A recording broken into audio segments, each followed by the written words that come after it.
Good morning, everyone. My name is Ryan Coleman. I'm Director of Economic Development for the City of Columbia. Hi, good morning. This is Sergio Aparicio. I'm the Economic Business Development Manager here for the City of Columbia. And welcome to our first Facebook Live event for the Columbia Economic Development Department.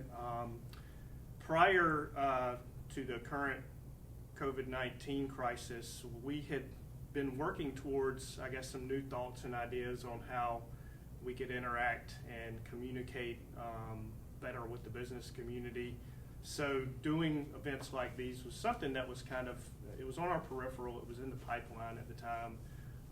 Obviously within the past 2 months, there's been a lot of disruption to everybody's personal and professional lives. But beginning this week, May 4th through the 9th is Economic Development Week, and so we were talking about some things that we could do that would be fun, informative, and informational for our business community. And so we wanted to bring out and kind of do our first introductory Facebook Live event for y'all. So we're glad to be doing this, and glad for those of y'all that are going to be joining in and watching this and participating us. Please take it easy on us in the comments. This is our first go round, but we're glad to accept any thoughts or feedback coming out of the back end of this. So. And this is the first time we actually see each other in an entire month, so it's been quite a break from seeing each other. I literally forgot what Sergio looked like before this. It's good to kind of be back in the office in close proximity. We are practicing safe and responsible spacing and distancing. I measured it earlier. We are about 6 feet apart, so we're doing it in protocol. Although I forgot to bring my mask today, so. That's probably a bit too much. I mean, people want to see your face at this point. So, but this is good. There's a couple things that we wanted to go through today. I think the format that we've decided to take on for this particular event is just doing some Q&A based on some commonly asked questions that we've gotten over the past few weeks. Not all of this will be related to COVID-19. I think, we want to talk a little bit about what's going on professionally, what the future looks like, and even personally how we're handling some of these changes. We've been doing things together as an office, to kind of try to keep the teamwork environment going. Calls every morning, team calls every morning. We've done a couple of Zoom conferences together, some for work, some kind of recreational. Lots of brainstorming. Just things like that. Researching. Lots of brainstorming. With this current environment, there's no playbook for this. So you kind of have to, look at what other communities are doing, look at what creative ideas you can do in your community, see what best practices are out there. So. But it's definitely been an interesting exercise. I'll say it's probably the world's largest experiential learning exercise that's ever been done. So, what's your take on it, Sergio? How have you seen the business community We respond? were not prepared for this. I think the entire world never thought that we were going to have a pandemic and everybody had to have that pressure to act right away. I think in our office, we were able to manage that as we were trying to identify ideas, work online, virtually. That was pretty much the first time we ever done this. Most companies are trying to use the same way of thinking. A lot of people had to act fast. So that's one of the things that I'm very proud of, is to work with my team here. From the moment that we started the stabilization loan and trying to organize and see how we're going to proceed, that was kind of an experience, but we got that, we handled that pretty well. Yeah, for a governmental entity, I will say the response that we had with City Council, with getting things like the Small Business Stabilization Loan Program in place, we did kind of turn on a dime with some of those things. So it was good to be able to respond that quick and come up with some pretty creative ideas on how we could answer some of those challenges. And that's not done. There's still plenty of that kind of work that's going to have to be done from here on out too. So I will say across the business community, I think a lot of our businesses responded pretty well moving into remote work state. Office type jobs, law offices, real estate, banks, I think we're all pretty well equipped for that. A lot of those people have shifted to remote work. Manufacturing has done well. The area that we see that's obviously been hit the hardest is businesses where there's a lot of person to person, the transaction takes place right there live and in person. So your restaurants and your retailers, have obviously kind of borne the brunt of this. Gyms, hair salons, nail salons, things like that. So that's where the need has been most greatest, and that's where we're trying to focus some of our efforts, working with partners like our Office of Business Opportunities. Melissa Lindler and her staff have been phenomenal through this, working with Carl Blackstone, the Chamber, our local business associations, everybody kind of pulling together and starting to have those conversations, looking forward about how do we safely reopen Columbia? What does that look like? And how do we do it in a manner that instills confidence in the customers, in the employees, and in the citizens that their safety is being taken into account. So we got some Q&A. You want to jump into some Q&A? I'll start with the first We'll question do some here. Q&A. First question, what has your day been like prior to COVID-19, and what is it like now? Well, I would say when I think about the world right now, I think of when we have September 11 and how the travel industry has changed dramatically in every aspect. And when I see it right now with this pandemic, I think we're going to have major shifts with everything. Prior to COVID-19, I'm involved with the business community at large. We're trying to create a business community with energy where we have, an ecosystem. The ecosystem has to be diverse. When you think about ecosystem, you want to identify entrepreneurs, business owners, suppliers, customers. You want to identify a bit of everything, resources everywhere. And that takes a person meeting another person. That takes meetings, that takes events, that takes a lot of communication person to person. And there's something that we've been doing this for a while. With this change, we can't proceed like that anymore. We have to think of ways of creating safety environments. Groups, we had events where we have incorporation of highlighting entrepreneurs so that we can promote what they do and get the community to know about products or services that are there within our local ecosystem. But there's something that right now is something that we have to find ways and be creative to approach those kind of ways of promoting businesses or communicating with businesses out there, or even having events. I'm trying to see what it's going to be like when we're trying to put up an event together to bring entrepreneurs or business owners together. You know what I miss? I miss giving people handshakes. Like, we would have meetings all the time. People come in, you give people handshakes, you have a greeting. I kind of even almost miss being meeting to death in a conference room, like the whole face-to-face interaction, and even the physical contact of just shaking somebody's hand is gone now. And it's kind of, I like the ability to do things virtually now. I've done some virtual hangouts with some of my friends, in the evenings and after hours, people that live up in North Carolina that I don't ever see. So it's been cool to kind of get introduced to some of this technology and start to utilize it in different ways. But I think at this point I'd much rather be meeting to death than be, Zoom conference to death, as we've kind of been over the past few months.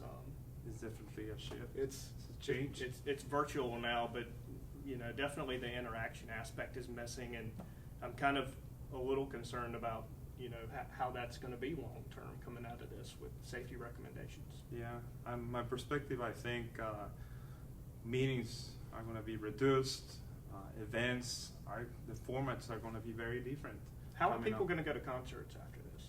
Yeah, Like, I just wonder. how do you go to a concert, or how do you go to a happy hour after this? That's nobody's got an answer for that. I saw somewhere on the news this morning where some technology companies trying to develop a suit now that you would wear out to concerts. So if anybody is old enough to remember the Boy in the Bubble movie with John Travolta and the guy that was immunocompromised, like that's what we're talking about now. Right. It's like suits just to go out in Or, public. or even like I think in technology speaking, in innovation, I think we're going to see people wearing wrists controlled by phones, or things that people are going to know that who is immune, who is not, and based on that, probably there's going to be some kind of level of safety.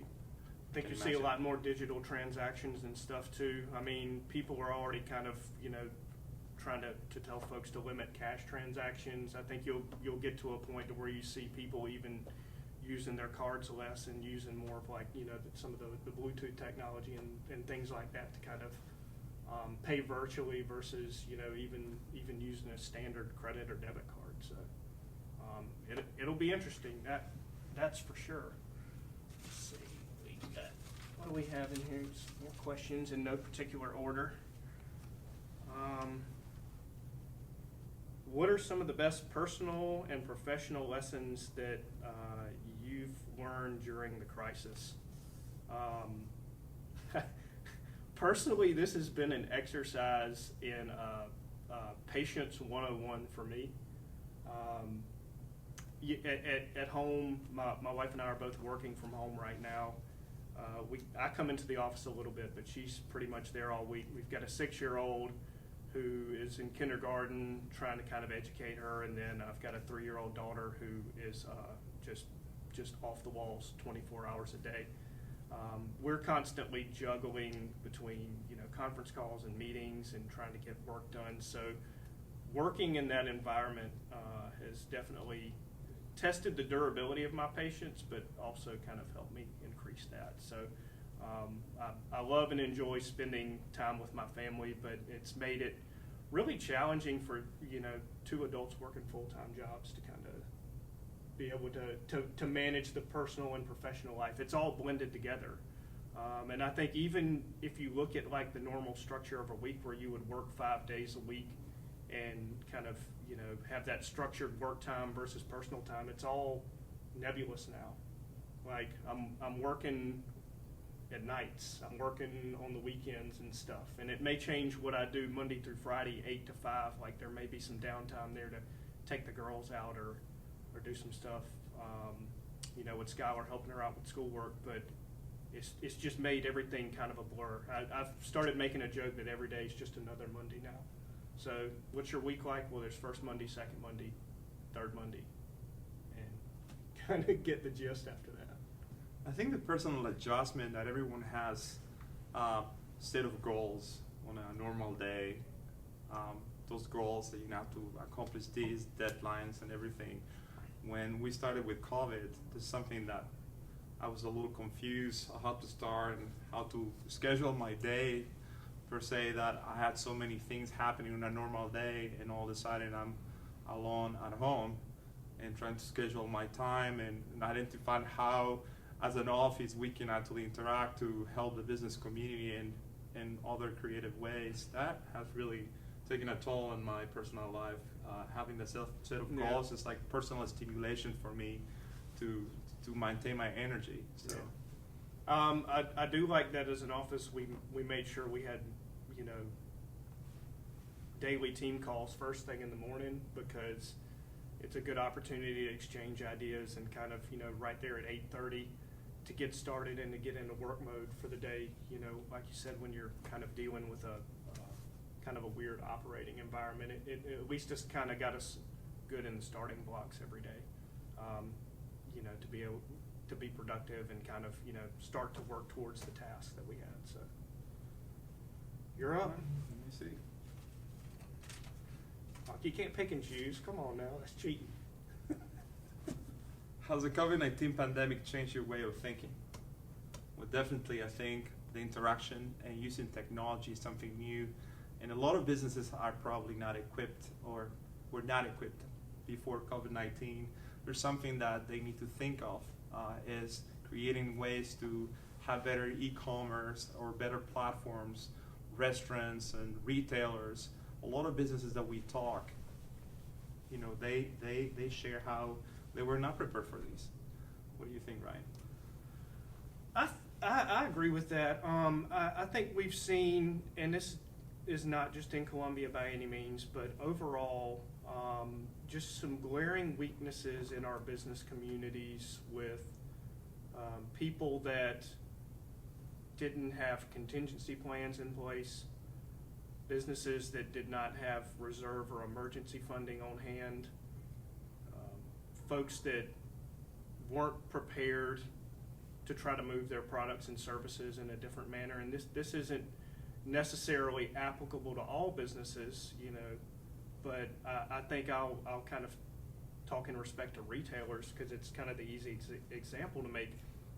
If you weren't utilizing social media well to sell your products, or being prepared to kind of pivot and do things like virtual shopping and curbside delivery for businesses, if you didn't have an online platform set up to move your products going into this, then a lot of people were caught flat-footed. And let's be honest here, I mean, even the people that were structured for these things kind of took a punch in the teeth. But to be innovative and finding new ways to market and sell yourself and sell your products, the folks that we've seen locally that were kind of ahead of the curve were effective at using social media and kind of found new ways to sell their goods and had some kind of online presence that they could refer to.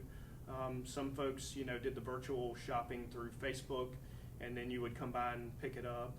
Some businesses, I had some T-shirts that I ordered from SE Embroidery for the Buy Local, and they actually brought a bag to my house and left it on my doorstep. So I think that has been kind of a glaring weakness, and it's something that we as an office and our business community will need to kind of come out of this on the back end and address is doing long-term resiliency planning for businesses.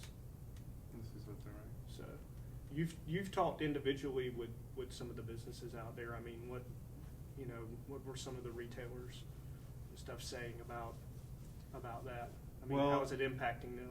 Well, the thing is, as businesses are trying to get back in their feet, they're trying to identify ways of how can customers come in. On a normal day, businesses already struggle.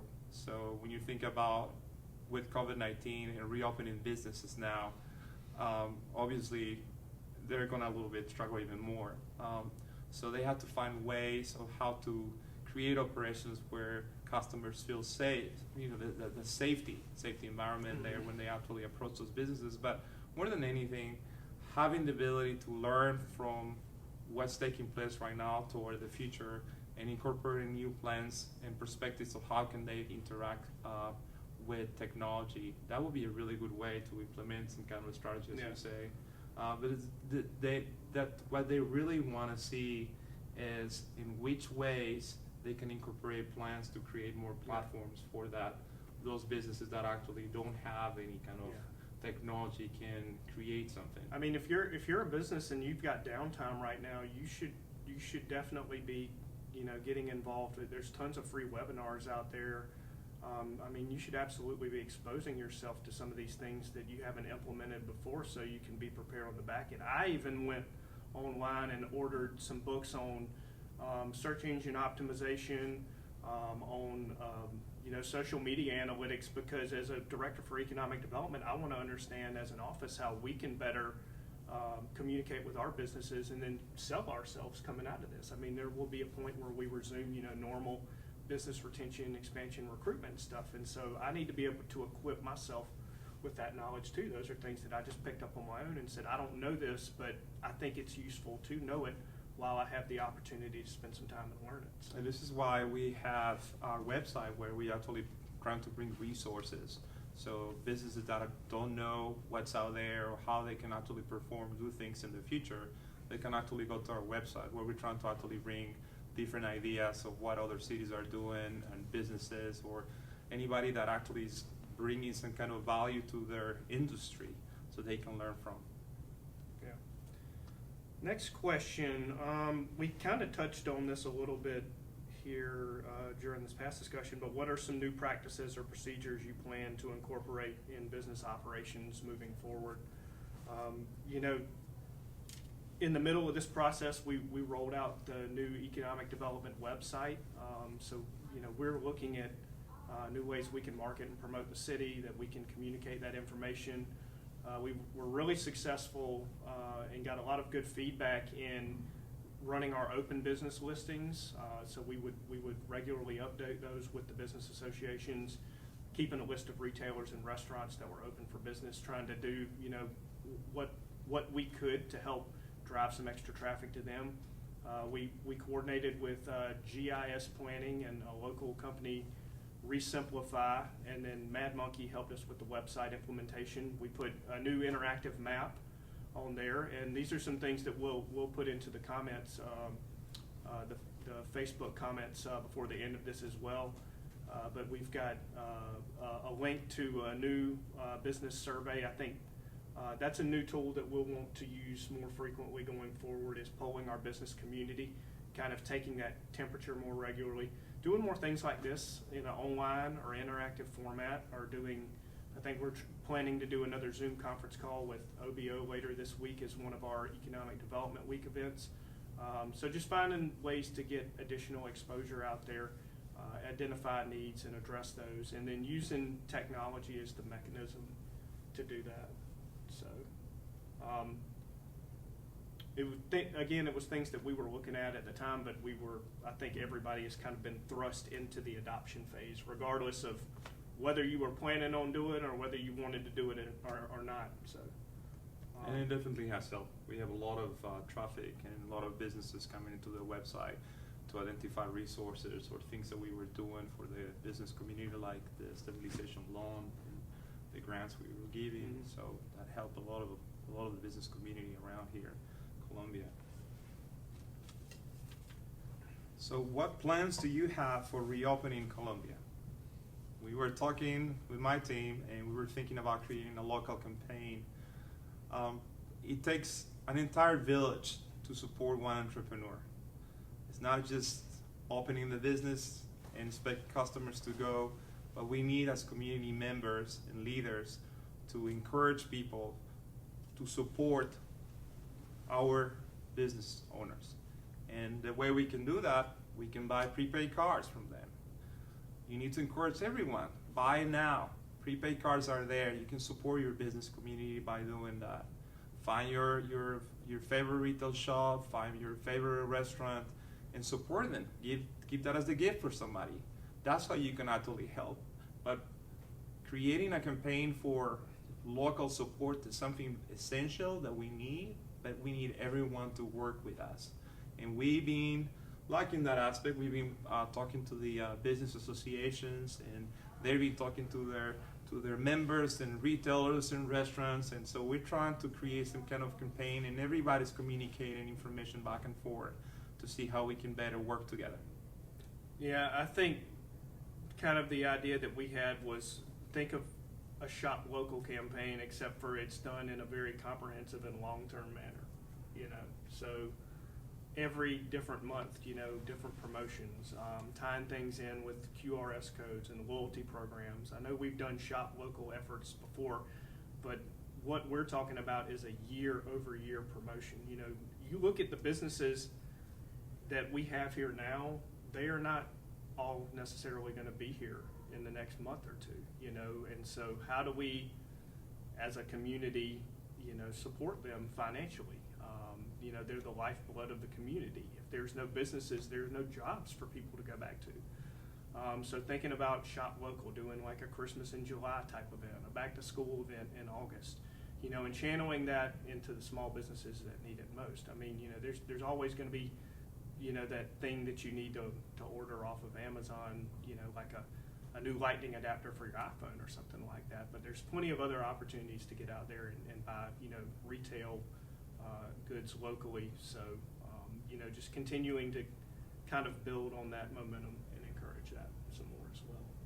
Yeah, so we encourage everyone who's listening to please support your community, buy prepaid cards, give them as a gift. You know, buy merchandise.